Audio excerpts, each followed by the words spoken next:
is KC Sports Network, proudly presented by Emprise Bank. What's up, y'all? This is One Royal Way here on Kansas City Sports Network. I'm Joel Penfield. Jordan Foote and Josh Kesier joining me as always. Gentlemen, we are a podcast talking about a team that has lost 101 games on now September 12th. Likely going to be 102 after Jordan Lyles peed in his pants in the fifth inning. We're going to talk more about that in a second. So I want to talk about football. What is your week one overreaction take? If you could pick one. That's a tough one. The Los Angeles Rams are winning the Super Bowl. I remember last week a certain somebody predicted that the Chiefs were going to lose, and then a certain somebody on this podcast said, the Chiefs are going to lose on Banner Night. They're not the Rams. And then the Rams went out and throttled the Seattle Seahawks with a bunch of players that DK Metcalf couldn't even mention playing in that game. And Matt Stafford just absolutely balling with an elbow fully intact, and the Chiefs lost. So that's not really an overreaction. I know the Rams are still going to be a bad team this year, but I was very thrilled to see them win a game that I didn't think they were going to win, which is probably going to be the case every week. That might have been the most shocking result of the weekend. I think it was between that and the Niners just like sunning the Steelers. I guess Josh has a big one. The most shocking is the Aaron Rodgers Achilles. That's true. Man, that was like, the most shocking. I was trying to not like kind of count, because I think that falls into a different category. Sure. But for the Bills to still lose that game is absolutely hilarious. Like I was playing in my Josh Allen stinks at times. Like this bad. Dude, like I have other takes on Josh Allen, but I think my like overreaction is that Russell Wilson's going to get benched before Thanksgiving, and I don't think that's much of an overreaction.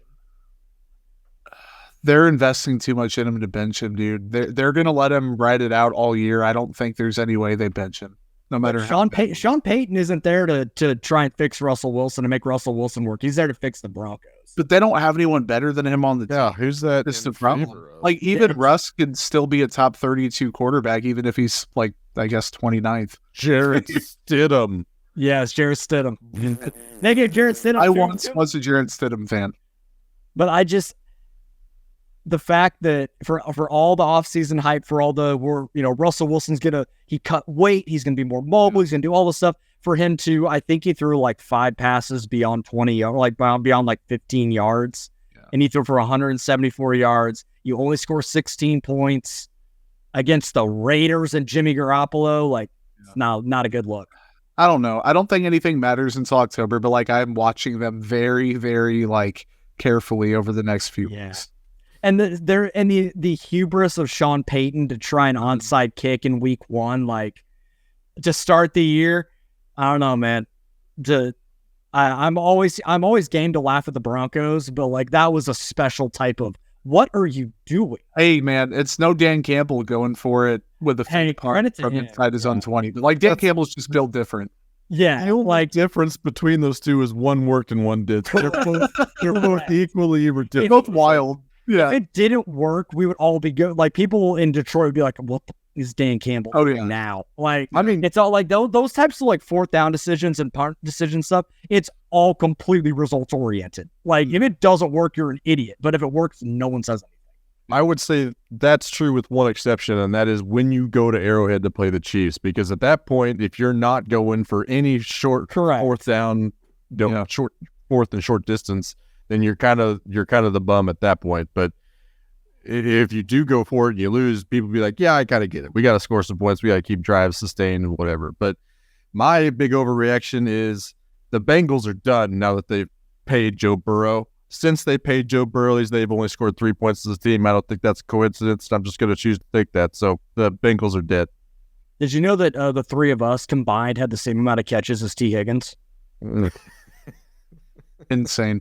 That was just the all-time bad. Like, I've seen Joe Burrow have some bad games. Really, he had a terrible week one last year, and he was still just as bad this time.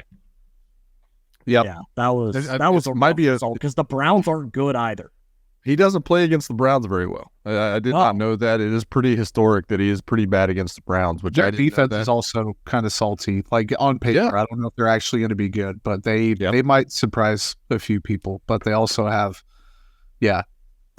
the quarterback. So we're not going to believe in the Browns. This is not going to happen. But this is not. Yeah, this is. It could be a little wily. Well, this is not a football podcast, although at this point, sure as hell wish it was. This is a baseball podcast talking about one of the worst teams in baseball. And we can't thank Kansas City Strength and Conditioning enough for the opportunity to come on this podcast every single week and do this for you guys here on KCSN, day one supporters of this podcast. And we can't thank them enough for that. So without further ado, gentlemen, cheers.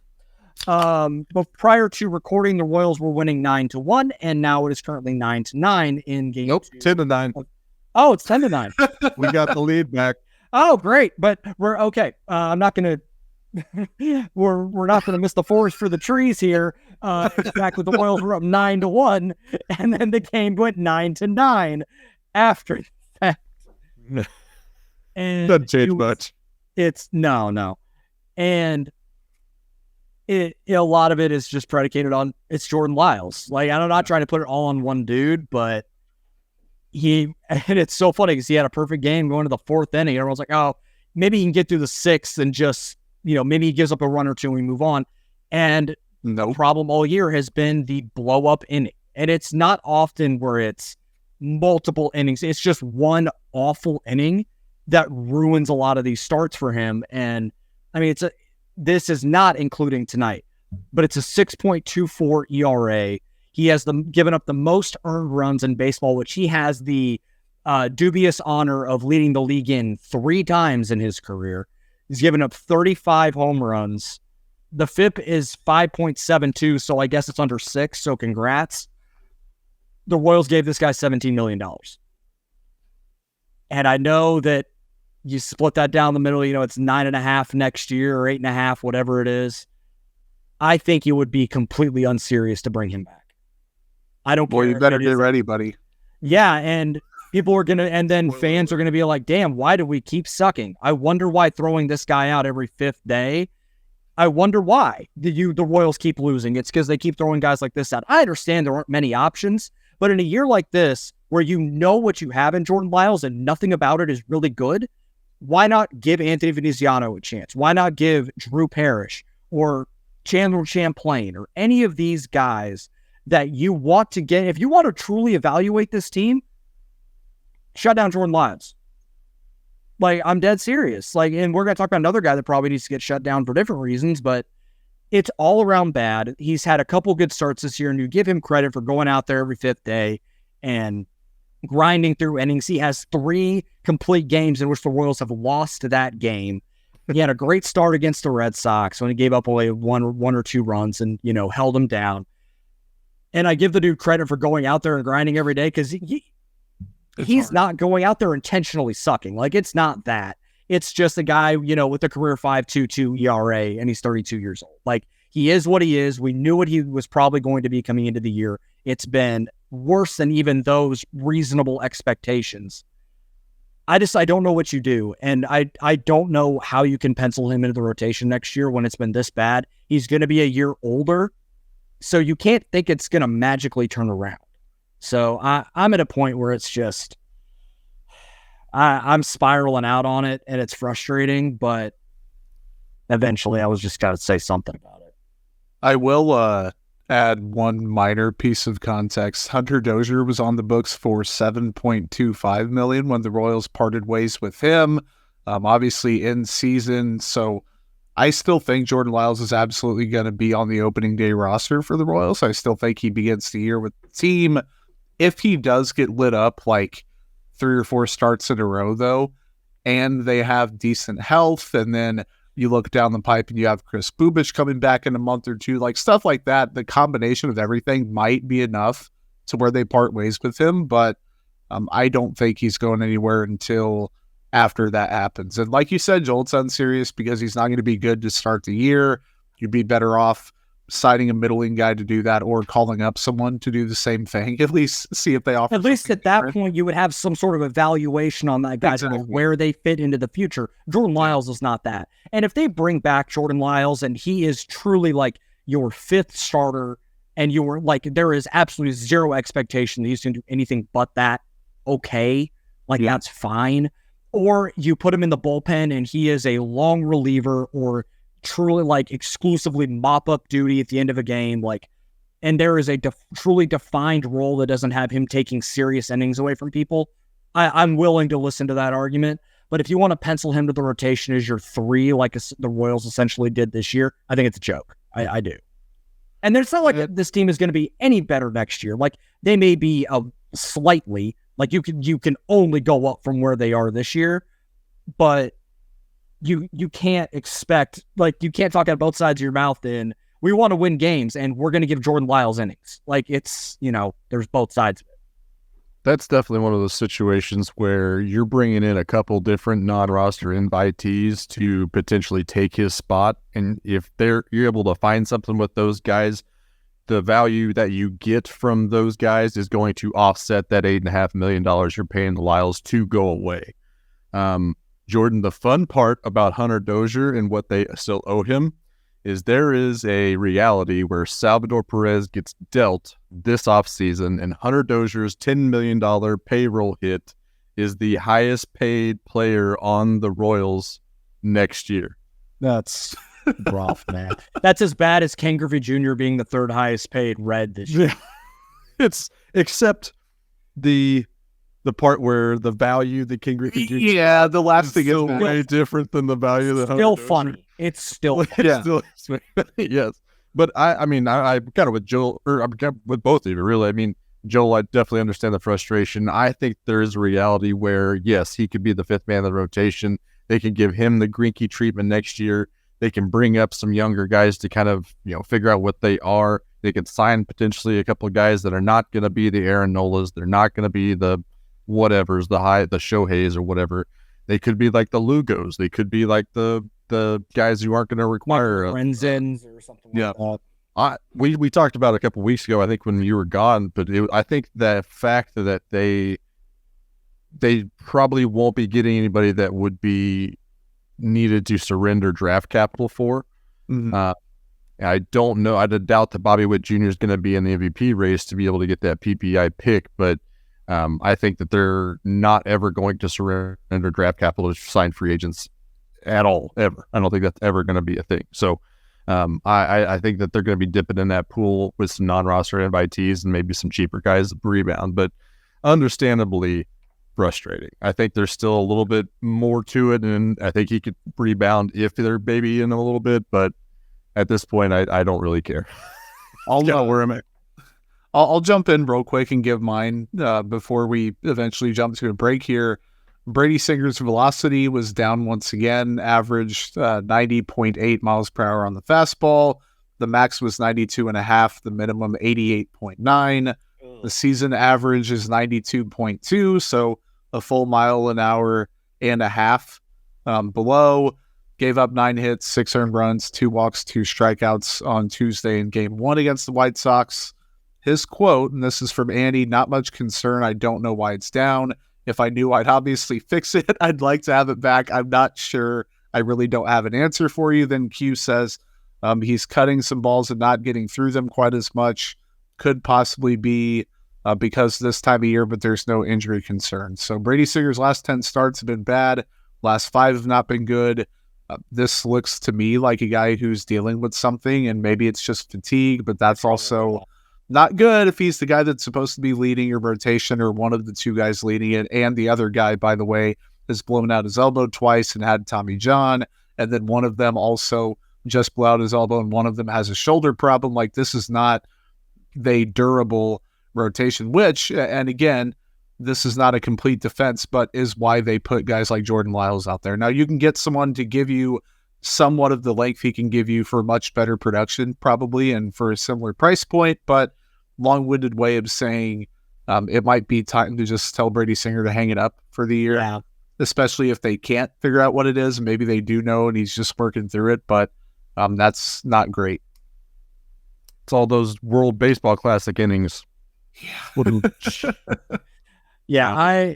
When Singer went on the paternity list, and congrats to him and his wife there, it comes back to that first start, and it was not good. It had all the velocity was down.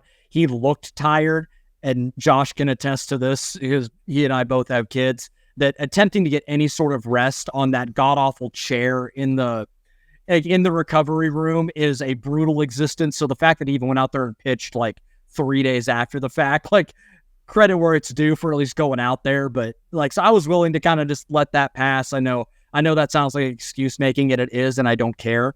But even a couple of starts after that has been really bad. And it's just at a point in the year where there's no reason to risk injury and keep trying to go out there and see if you can refine the velocity, just shut it down. There's no reason to risk injury at this point, and, come back in 2024 and hope that maybe he's able to get it back after some time off. It might just be that at this point. Wonder what the paternity leave situation is for a baseball team that's lost 101 games.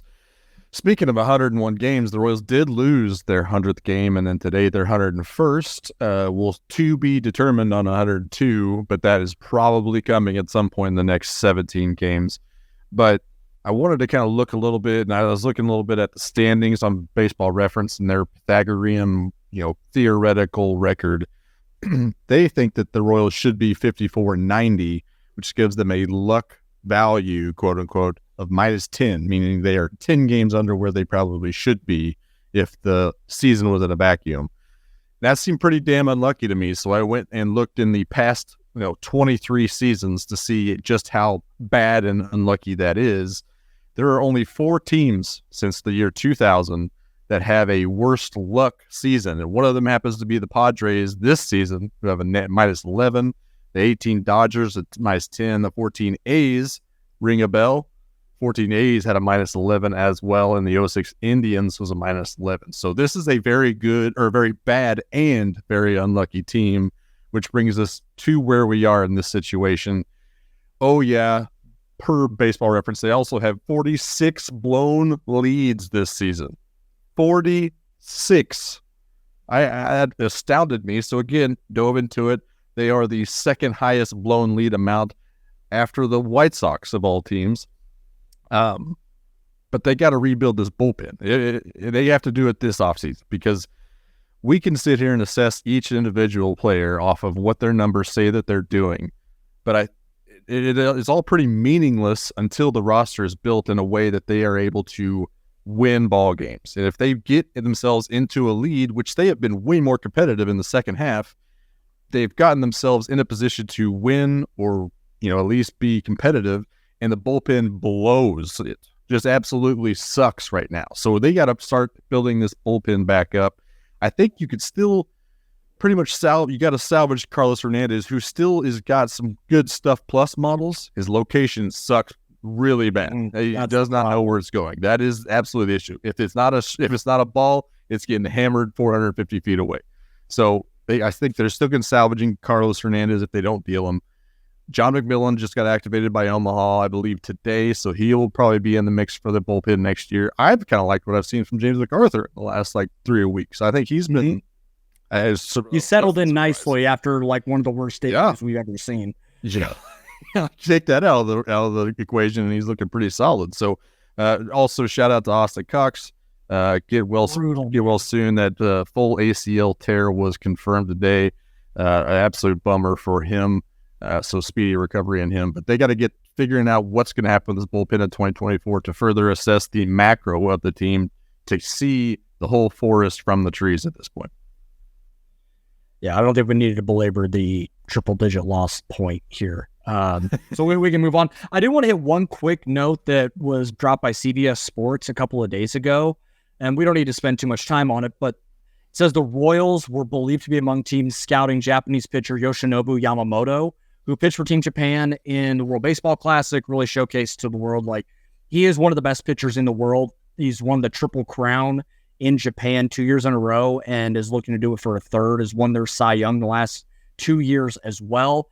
But the fact that the Royals are even a team that is in the mix, even if they're not going to sign him, is, I think, noteworthy, considering what JJ Piccolo told us in the preseason, that they are not normally a team that is in or really scouts the Asian Pacific markets very much, because it's hard to compete with coastal big market teams being in Kansas City. But something that I think is intriguing, and maybe even if it's not Yamamoto, maybe it's another player down the line that they find their way into and go from there. Just thought it was interesting.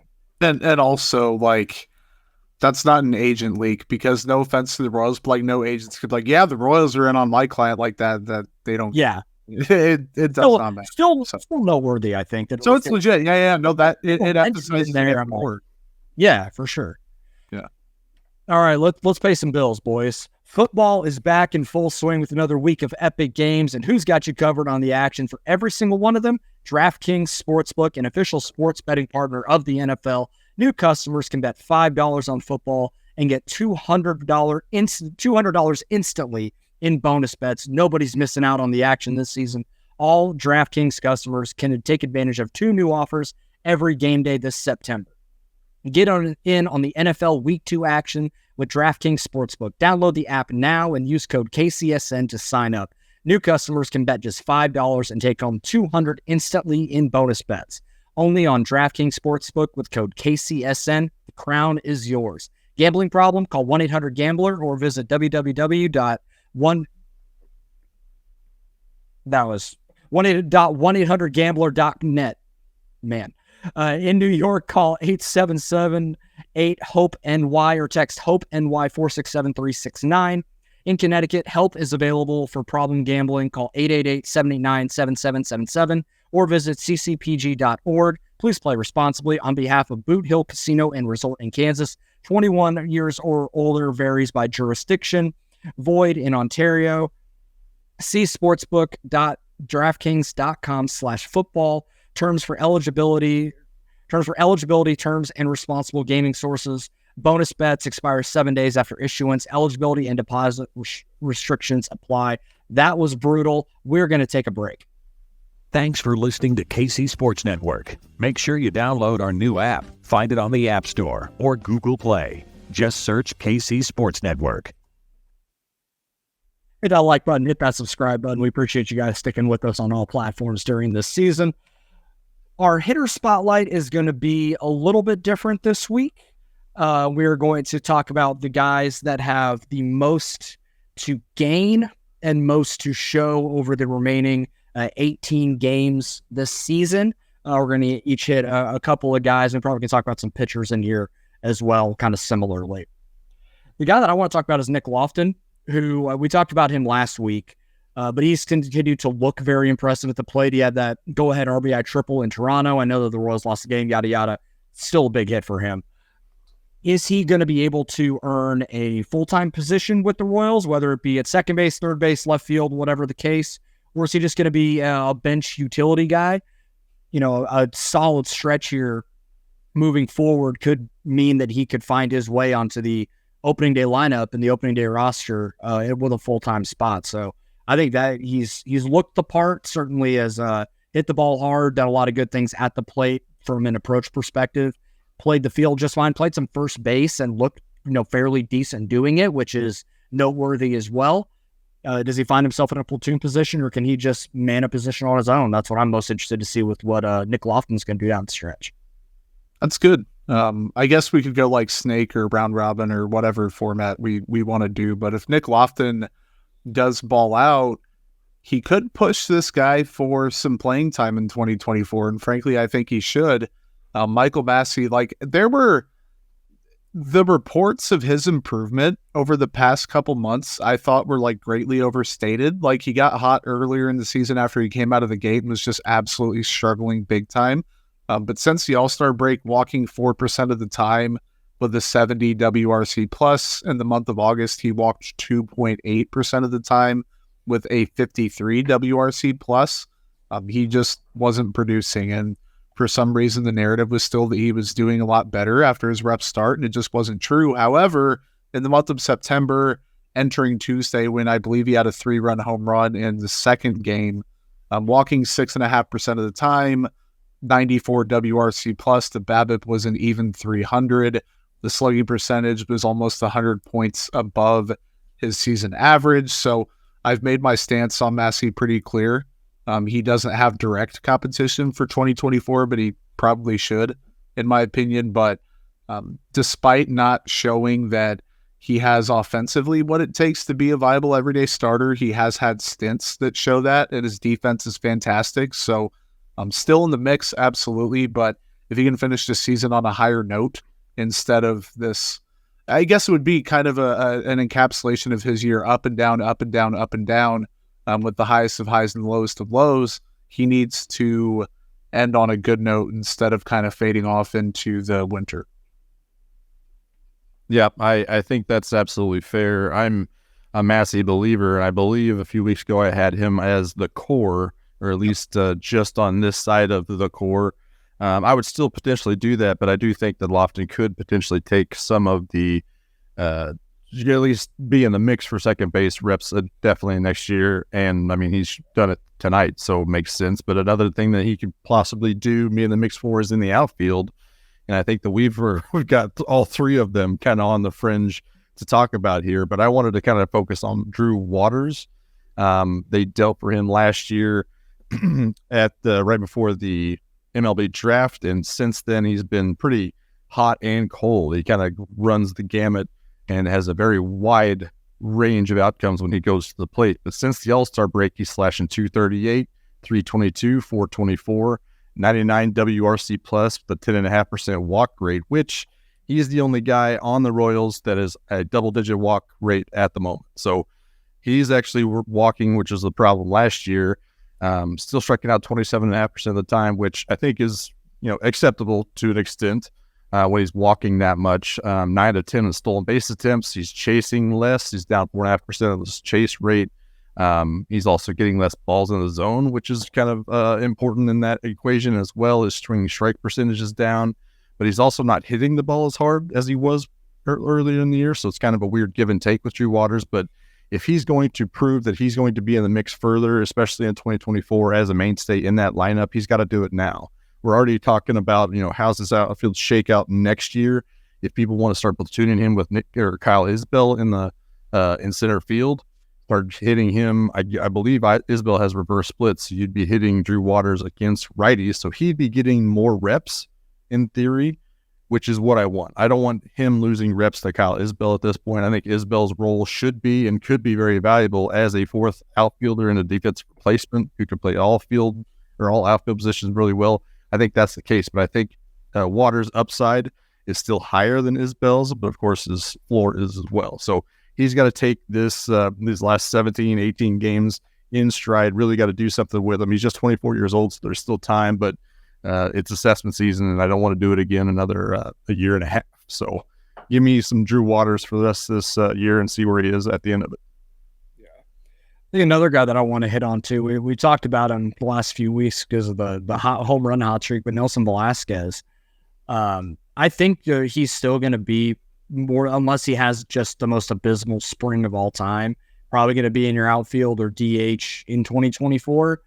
But the dude needs to learn how to hit anything but a fastball. His Savant page is hilarious if you want to look at the splits between fastball and curveball. Like, you want to see the living embodiment of Pedro Serrano, as Josh pointed out on Twitter today. Just for perspective, Nelson Velasquez has 10 home runs and is slugging .891 against fastballs and is slugging .226 against breaking balls and .250 against off-speed pitches. So I think teams are learning, hey, do not throw this guy a fastball in the strike zone. And that's the book. So I think he's got to find a way to adjust to that, even slightly. It's like the reverse Bobby Witt Jr., where if he can just even out the numbers a hair and can just show a penchant for every once in a while, pop a double on a curveball or a changeup, then it might be a little more tenable of a situation in the outfield for him. The power is undeniable. Swing is easy, but it is very, very clear that he is dead red, see ball, hit ball, and anything else is a problem. We have kind of talked about Velasquez is like an Edward Olivares replacement, like the next version of him, like, a little bit younger and a fresher profile and can offer even more of a trump card with his power. But quietly, Edward Olivares has been balling since he rejoined the team. He has. So in the month prior to being sent down, he slashed 263, 311, 368, 83 WRC plus. Not a disaster, but like not good enough given how bad his defense is, and the lack of really acuity on base running and stuff like that to be a great player. He's played 7 games, not counting Tuesdays, obviously, since rejoining the team. He has 9 hits in 21 plate appearances. 4 of them are home runs. He had 3 more RBIs on Tuesday to bring his total to 10 since coming back up. Is he forcing his way back into the outfield picture for 2024? Maybe. Maybe he was never out of it, and the Royals want to keep giving him chances. But also, could he be gaining momentum for a winter trade and finishing the year strong for that? I still maintain that if we ranked guys that were most likely to be traded this offseason, he would be relatively high on my personal list, just based off logic and just kind of the picture in the outfield. So he's playing better. He really needed it. The WRC plus, guess what it is in those 7 games? I'll let both of you guess. 164. Came back. Yeah. 210. 319. His slugging percentage is 1.10. One shot smelled for a week is a good week. So again, like you said, it's a week, it's 7 games, whatever, and this really doesn't matter in the grand scheme. But if he could parlay it into like a 150 WRC plus for the last few weeks of the season and takes advantage of it, then you're looking at maybe a tiny bit of momentum as opposed to, hey, I withered away in AAA and I'm still stuck there forever. Yeah, I'm curious to see what happens with Olivares in the offseason. You mentioned trade potential, and I mean, I mentioned a little bit earlier too, was Carlos Hernandez could also be a trade potential to kind of sweeten a package. I think Olivares could also fit that mold. How they're valued, either one of them is very interesting and up in the air, I think. But I think that, like I said earlier, that Carlos Hernandez could still be salvaged to be maybe not your closer. I'm not sure he's got the high leverage stuff in him at the moment, but he's still got the stuff plus, according to, Saris's model and Fangraphs. Prior to the trade deadline, his stuff plus rating is 128, most definitely higher than even Aroldis Chapman at that point. The location was 102 plus. So his overall pitching plus number is 109.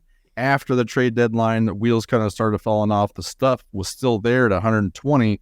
The location plus was 96, and his 102 was a pitching plus. So he's still above average as far as like his pitching plus overall profile says, but the numbers are most definitely not in his favor in that situation. You can lead more to the expected stats, which I'm more prone to do.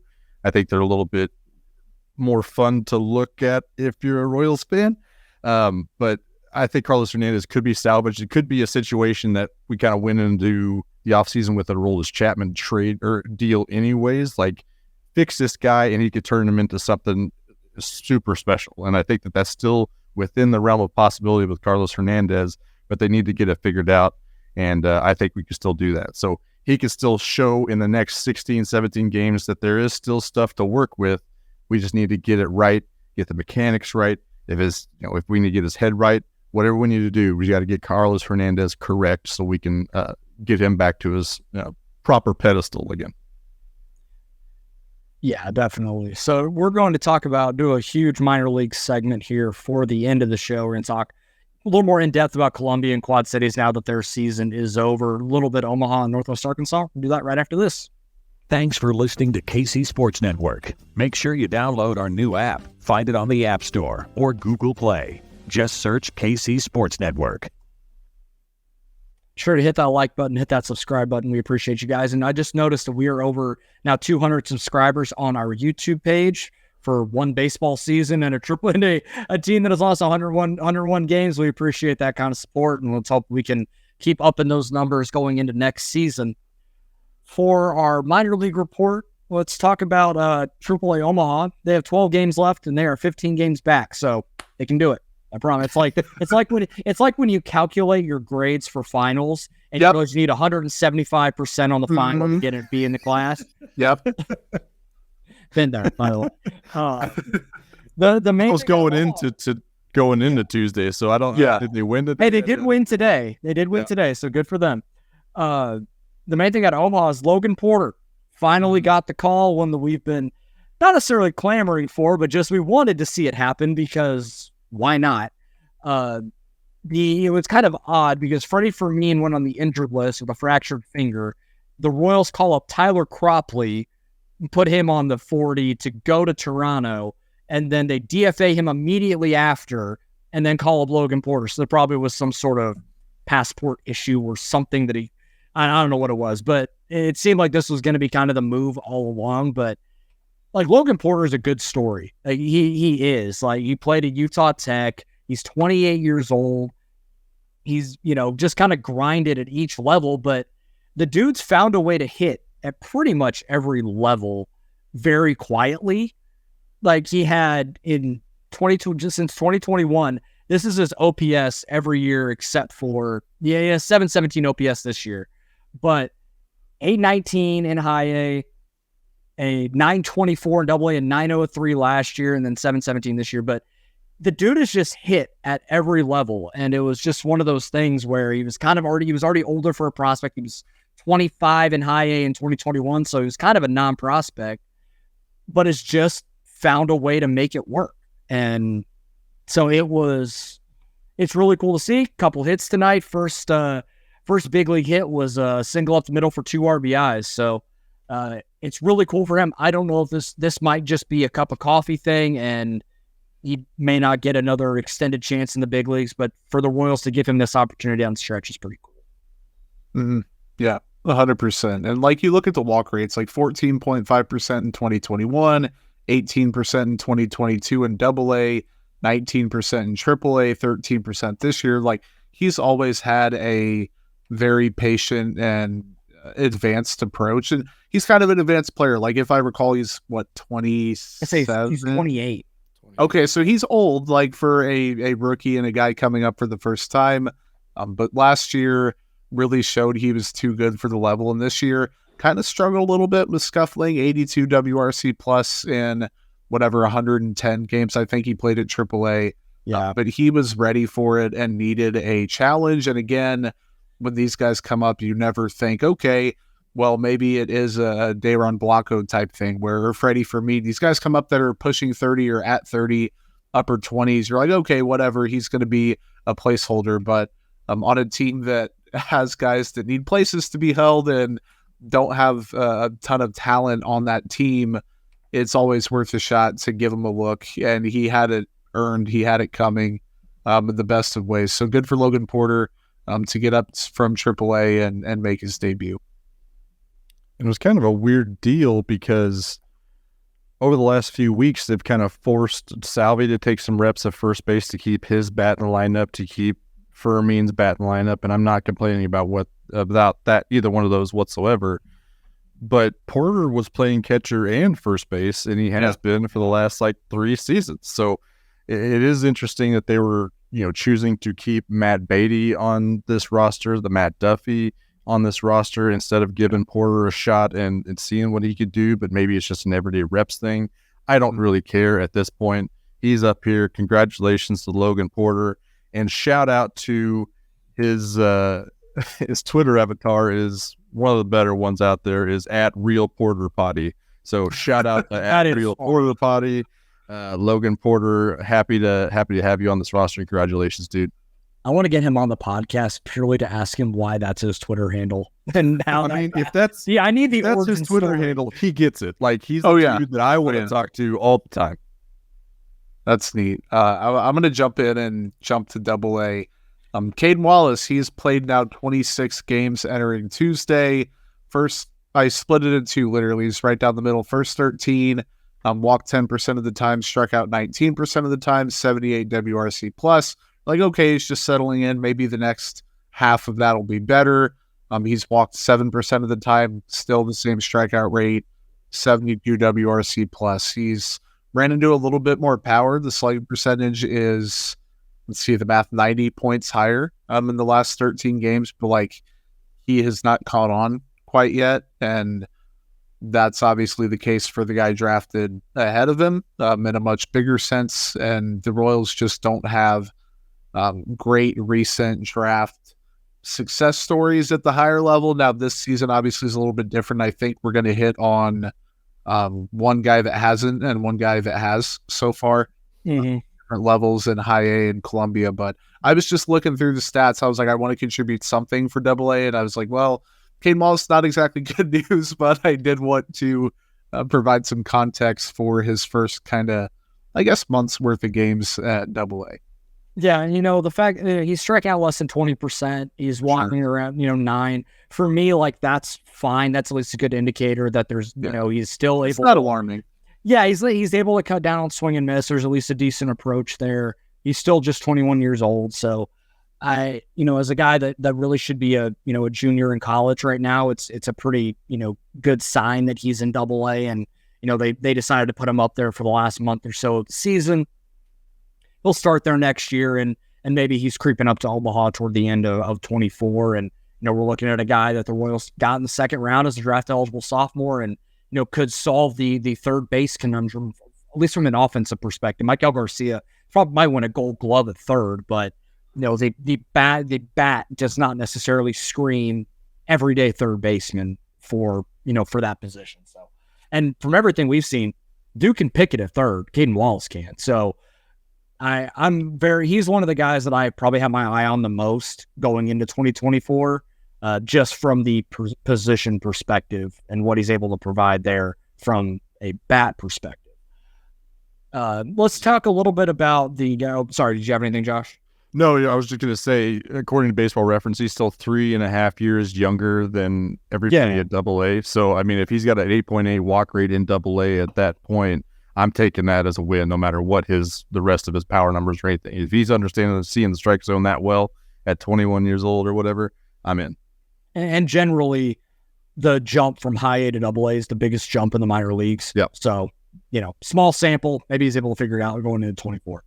All right, let's talk about a little bit of season ending for Quad Cities. Their season is over. They didn't make the playoffs, which is kind of tough because we thought they were a team that could be the team in the system that does. And it doesn't look like any team is going to. I know that Quad Cities Northwest Arkansas is close, but I don't know how that's going to work out for them. So we're going to talk about our bright spot and our low spots for this team. We're going to hit one player each. Josh, go ahead and tell us your guy. Mine kind of came out of nowhere as Tyson Guerrero.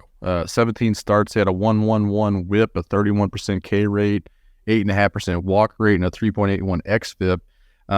Kind of came out of nowhere, considering how all the guys in Columbia really were like the highlights of the pitching crop in the farm system. There was a couple other guys sprinkled up and down, but Tyson Guerrero kind of came out of nowhere to have a great season, and he kind of, really anchored that Quad City rotation for a lot of the year until he was promoted up to Northwest Arkansas. He had 3 starts, 2 really, really good ones and 1 really, really bad one, and I think he just got put on the development list today, so we may not see him again for the rest of the season. But the fact that he was able to make that jump and still be a really, really bright spot for that rotation really, really helped out his detection among the farm system. So I can't wait to see what I can see more out of Tyson Guerrero. I've got Javier Vaz as my guy, and the only one of us who hasn't talked about him. Yeah, in 86 games, man, he hit 270. Okay, he had 49 walks and 32 strikeouts. Like, that's a very significant discrepancy in the best of ways for him. The 118 WRC plus, like, the numbers are fine. 26 stolen bases. He's currently slashing 303, 410, 404 in AA. So he's doing just fine, if not a little bit better at the plate. The walk rate really, it's so advanced, like, that you don't see that very often. And this is something that we brought up with Vinny Pasquantino when he was coming up through the system. Like, oh, it's a 1-to-1, or, oh, he's walking a little bit more than he's striking out. To have that discrepancy is the best thing for Javier. So he's the number 13 prospect again in the system. Could see him rising just because of what he can do and what he has been doing. And when he was in high A, which was a really good chunk of the year, he did nothing but show up and really produce at the plate in a good way. And he was legit in AA too. So it was great. It was a really, really good year for Javier Vaz, and a guy that I liked when the Royals drafted him and feel vindicated in that now with how good he has been this year. I'm going to double down on Caden Wallace. He had a 116 WRC plus in high A, spent 97 games there, a good chunk of the year, 10 home runs. So, some decent pop. It's not necessarily a great league for power. It's, in the Midwest, up in the North. So for those first couple of months, it's cold. The ball doesn't travel. So it's kind of, take that with a grain of salt. There's legit big league power there for Caden Wallace. Only struck out 22% of the time there. walk rate around 10%. For me, like I think it's a bat that is going to play, and if he can build on what he did this year, going into next year, and get even better as a 22-year-old in Double-A, looks like this could be a scouting win for the Royals, being able to get a guy from getting a draft eligible sophomore into the system when they probably wouldn't have been able to if they tried to draft him after this year. I dig it. Do we want to go straight down to? Oh no, we have low points. Yeah, we have our low points too. Josh, we'll just work our way around again.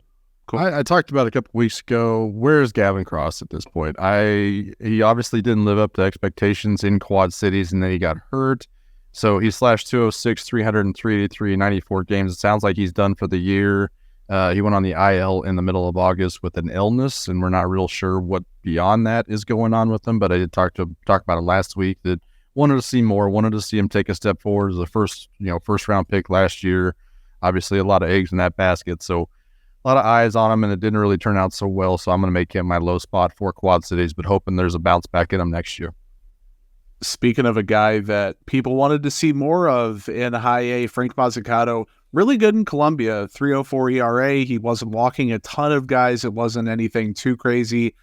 He only gave up 5 home runs in 56 innings, just looked really, really, really solid, striking out a ton of guys with good stuff. Gets up to high A in 9 starts, a 7.12 ERA. He's walked 33 guys. That is 11 per 9. 8 per 9. He has 11 strikeouts per 9 in high A. 34 hits allowed in just under 37 innings. The home runs are up to 7, so guys are catching on to him a little bit. He also, and Joel's mentioned the velocity concerns, like that is absolutely valid. Then you factor in maybe he's tinkering with stuff, so you don't know whether to push or pull in your stock for Frank Mazzucato. Either way, for how long he's now been with the team, and he's not an old prospect. That's not what I'm trying to say. But like you'd think the development would be a little bit further along right now than it is. I would think personally, and coming up, everyone said, okay, well, maybe he's not ready until 2025. Now he's like dead set on that timeline. You're like, okay, there's no early projection with him catching the world on fire and then being a part of the team's plans next year, which is okay. But he has done the opposite of kind of be this fast-moving guy that catches on quick. Instead, there have been some growing pains, which a lot of people expected. Not sure too many people thought he'd get hit around, and really a lot of it's self-inflicted at high A right now. So for the Royals' sake, they are hoping he can improve and get off to a good start next year. So my low point's a little bit of like a softer low, because like some of the numbers on there, like at face value, aren't bad, but it kind of speaks to, with both my low points, scouting concerns. And it's Carter Jensen. He's a prep catcher. Now, 109 WRC plus in high A is a 19-year-old. That is not that's not necessarily concerning. The fact that he walked 19% of the time, only struck out 24, the approach is there. The power has not come along. He really has taken forever to get going, both of these seasons that he's had in 2 full years of pro ball. The last 6 weeks was better. It looks like he made an adjustment with his hands and was starting to punish balls a little bit more. But the same thing happened in high A or in low A in Columbia, where he was not good, not hitting the ball well. The strikeouts were still kind of high. And then the last 6 to 8 weeks kind of went nuts. I just want to see him put it together for a full season. The fact that like the approach is good, but you still got to be able to bat on ball, and you got to be able to put the ball in play.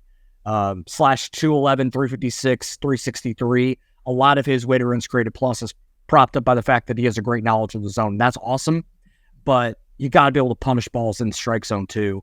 And if he can go to double A, I think he's going to go to double A as a tour. Now, he'll be 20 there. So again, like he is still very young, but again, it's that massive jump. He hasn't really shown a ton with the bat. There's things to like, but it has not necessarily put it together at all. There's a chance that he could, there's, basically 2 doors that everything clicks for him, and that little hand adjustment, he goes nuts in double A, and we're looking at a legit catching prospect, or he doesn't hit at all with that massive jump from high A to double A. I don't know what I'm holding a lot of my Carter Jensen stock. I'm not trying to sell anything. There are just some things that are just a little concerning, and it's a prep catcher. It is a very volatile scouting profile. So I guess we'll see. And I think just to put a bow on high A, as a total, they went 55-77, a minus 94 run differential. So that's about the story of the year for them. But overall, their pitching ranks were 10th highest K percent, the 21st highest walk percent, 14th in K minus walk rate. And then their hitting ranks is 26th in OPS, 7th in walk percentage, and 11th in K percentage. So I think the approach is fine, but the power is not so fine. It's like the big league, and I guess the minor league monster too. It's like being selective, but then doing damage on the pitches you should. Like they're being selective. Don't get me wrong, and they weren't striking out at some, but god damn it, they were not making any damage in any of the pitches they should have. Which, I mean, that's kind of, I would rather have the approach burned into their skull and then send them to the weight room for. Especially if they're growing kids, like I guess kids isn't fair. They're adults, but you know what I mean. They're still, they're not physically developed all the way. They're still learning mentally and physically what it takes to be a pro baller. So, not bad at all. I'm just going to segue a guy that has been a pro baller and been a pro baller very well in 31 games. Trevor Warner, the Royals 7th round pick, 214. WRC plus. He's walking 15% of the time, 8 home runs, 8 stolen bases, 36 ribbies. The 4-year Texas A&M product is showing I'm experienced. Yes, I'm too good for this level. Yes, I'm going to high A next year. Yes, I might even finish a year in double A if I absolutely ball out for a good chunk of it. Like, he is obviously too good for it right now. The strikeout rate's 23%, so it's healthy, but not too crazy. He's just been so fantastic. I did not see him tearing this league up that much. Like, I knew that as a 4-year guy, he'd have an inside track on doing it, but that is so much easier said than done. So Trevor Warner is definitely not the full season high point, but since he's got there, he's been fantastic. So my guy was Steven Zobak, who was the 4th round pick of the Royals last year out of Cal Berkeley.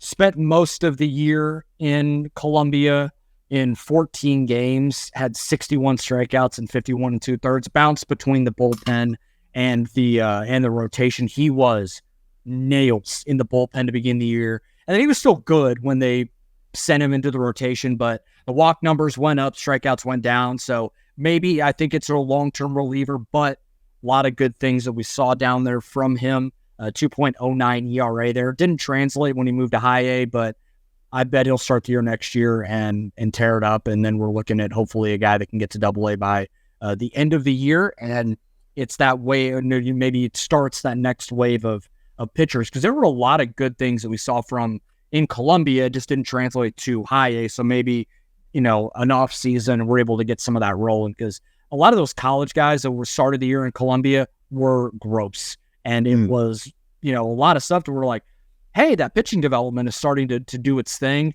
And then you move up a level and it didn't quite translate, but it happens. That is not exclusive to the Royals. So I guess we got a lot to, at least we have some optimism and some things to look for next year with like positive indicators that maybe they're able to build off of. Yeah, that seemed to be the trend that I kept coming in when I was trying to find the high and low guys. All the high guys got promoted and then struggled at the next level. So yeah, you not what you want to see, but it's totally understandable that they were. And that includes my guy David Sandlin, 22 years old. He was an 11th round pick last year, so he was the first one to kind of get the higher bonuses of the guys that didn't go against their bonus pool. But 257 xFIP, a 33.5% K rate, and a 5.5% walk rate in 12 games. I think 11 of those were starts. So pretty solid out of that rotation. He got promoted to Quad Cities and then pretty much immediately had an oblique strain. So pretty much has ended his year for the rest of the year. But definitely something to build off of for 2024 to kind of go after that Columbia rotation. And on the flip side, my low point was Ben Hernandez. It was a 2nd round pick back in 2020, missed most of the season with an injury. And then when he did pitch, it was a 5.73 xFIP, wasn't walking or he wasn't striking anybody out. He was walking a bunch of guys. Now it's just in 8 games. So his profile being a good changeup and not necessarily like big velo right-hander is not bode well for his profile. So if he needs to stay healthy, B, he needs to add some velo to it. There's still plenty to kind of work with there, but he was certainly a low point in that, that Columbia staff. So hopefully he can rebound next year. He's a great kid too. I remember, I think I was with Kings of Kaufman when he got drafted, and got to talk to him on the phone. Just a great family, great dude. Definitely underwhelming so far, but not quite time to be written off. So that's definitely an accurate representation. A guy that, dude, I'm just going to be honest, a guy that it's time to, this is over. The curtains are closed. This is done. Eric Pena hit 133 in 75 games at Columbia this year. He had 153 strikeouts. That is a 52.8% clip. And it gets worse. I'm just going to let you know, in the month of July, his batting average was .075 with a 49 WRC plus, and he struck out 54.5% of the time. He hasn't played a game since the end of July. Like, it's done. I'm sorry. He was very talented. If he ever makes it to the bigs and or becomes a star level player and makes use of the tools, he's going to pull a Colin Saunders on me, and he's going to clip this and put it in his highlight reel and tweet it out. And like, I give him full permission to, but it's over. It's get that thing off the road, man. It is done. Yeah, that was tough. Because I was pounding the table that Eric Pena was going to be a dude last year, and that was an absolute unmitigated disaster. Then he repeats as a 20-year-old, and I mean, it's so weird to be like, yeah, this dude is cooked at 20 years old, but that's how fast it can happen in baseball, man. And when you're striking out in literally over half of your at bats, it's a problem, and that is a problem that I don't think is going to be fixed, and it sucks. It really does suck, but it also speaks to the Royals' struggles in international scouting. Unfortunately, it just has not been good. There's only a handful of guys that you can look at over the last 15 to 20 years that have been legitimately successful.